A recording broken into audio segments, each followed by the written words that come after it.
Hey, what's up you guys, it's Dorothy and welcome back to my channel. In today's video we're going to go into chapter 4 of One of Us Next Part 2 because the chapters are extremely long, so there's going to be parts to each chapter. So let's get right into this video. This video may contain sensitive topics and foul language. If you do not wish to continue, please click off of the video now. You have been warned. The dread hits so hard and so fast that it feels as if someone's tasered me. There's a moment of cold shock and then I'm trembling, twitching mess, shaking so hard that I can barely keep the napkins pressed to my nose. Red seeps into its cherry pattern as my heart bangs against my ribcage. The frantic beat echoing in my ears. My eyes in the mirror won't stop blinking, keeping perfect time to the two-word sentence rattling through my brain. It's back, it's back, it's back. Every time my leukemia has ever returned, it started with a nosebleed. I imagine walking into the kitchen and showing the bloody napkin to my mother, and all the air leaves my lungs. I can't watch her face do that thing again, that thing where she's like a time-lapse movie, aging 20 years in 20 seconds. She'll call my dad, and when he comes back to the house, all his cheeriness from this morning will be gone. He'll be wearing that expression that I hate more than anything, because I know the internal prayer and the accompanies it. I heard him once after I nearly died when I was 8, the words in Spanish barely a whisper, as he sat with his head down, bowed next to my hospital bed. Por favor, Dios, llévame a mí en su lugar, yo por ella, por favor. Even though I was barely conscious, I thought, no, God, don't listen, because I reject any prayer that has my dad asking to take my place. If I show my mother this napkin, we'll have to climb back on that testing carousel. They'll start me with the least invasive and least painful, but eventually he'll have to do them all.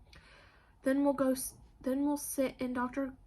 Giratez's office, staring at his thin, worried face while he weighs the pros and cons of equally horrible treatment options. It reminds us that every time it comes back, it's harder to treat, and we must adjust accordingly. And finally, we'll pick our poison, followed by months of losing weight, losing hair, losing energy, losing time, losing hope. I told myself the last time when I was 13 that I would never do it again. My nose has stopped bleeding. I examined the napkin with the best effort at the clinical detachment. There's not that much blood, really. Maybe it's just dry air. It's February, after all. Sometimes a nosebleed is just a nosebleed, and there's no need to send people into a frenzy about it. My pulse slows as I press my lips together to inhale deeply, hearing nothing but air. I drop the napkin into the toilet and flush it quickly so I don't have to watch the threads of my blood fan into the water. Then I pull a Kleenex from the box of the top of the toilet and wet it, wiping away the last traces of red. It's fine, I tell my reflection, gripping the sides of the sink. Everything is fine. Bayview High's new gossip game sent 2 texts this morning, an alert that the next player would be contacted soon, and a reminder link to the rules post. Now everyone is reading the new about that website en masse at lunch, absently shoving food into their mouths with their eyes glued to their phones. I can't help but think that Simon would be loving this, and if I'm being perfectly honest, I don't mind the distraction right now. I'm still mostly surprised that Emma has had a boyfriend, Knox says, glancing at the table where Phoebe is sitting with her friend Jules Crendell and a bunch of other junior girls. Emma is nowhere in sight, but then again, she never is. I'm pretty sure she eats lunch outside with the only friend I've ever seen her with, a quiet girl named Jillian. Do you think he goes here? I grab one of the fries we're sharing and swirl it in ketchup before popping it in my mouth. I've never seen her with anyone. Lucy Chen, who'd been deep in another conversation at our table, swings around her in her chair. Are you guys talking about Phoebe and Emma? She asks, fixing us with judgment stare. Because Lucy Chen is that girl, the one who complains about whatever you're doing while trying to horn in on it.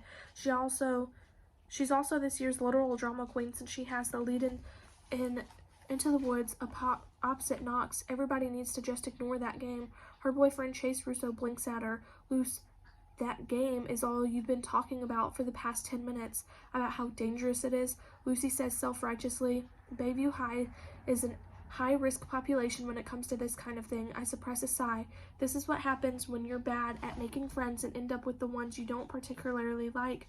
Most of the time I'm grateful for easy camaraderie of the drama club group because they keep me company even when Knox isn't around. Other times I wonder what school and life would be like if I made more of an effort, if I ever actively chose somebody instead of letting myself get pulled into whatever orbit will have me.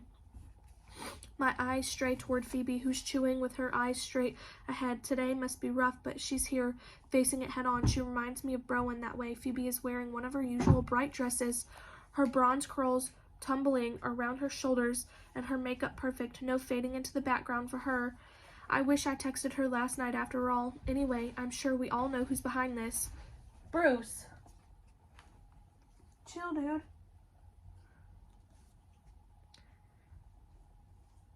Lucy adds, jerking her head toward a corner table where Matthias Schroeder is eating alone, his face barely visible behind a thick book.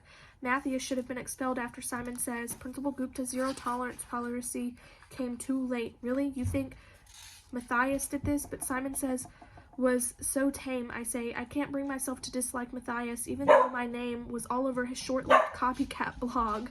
Last fall, Matthias moved here freshman year, right around the same time I started coming to school more, and he never really fit in anywhere.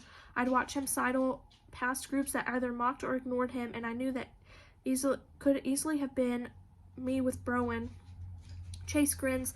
That guy had the worst gossip ever. He puts on a breathless voice. Maeve Rojes and Knox Myers broke up. Like, yeah, dude, everybody already knows that. Nobody cares. Most drama-free breakup ever. Try again. I'm going to leave it off right there, and I will see you guys in part 3 because this is a really long chapter. Bye.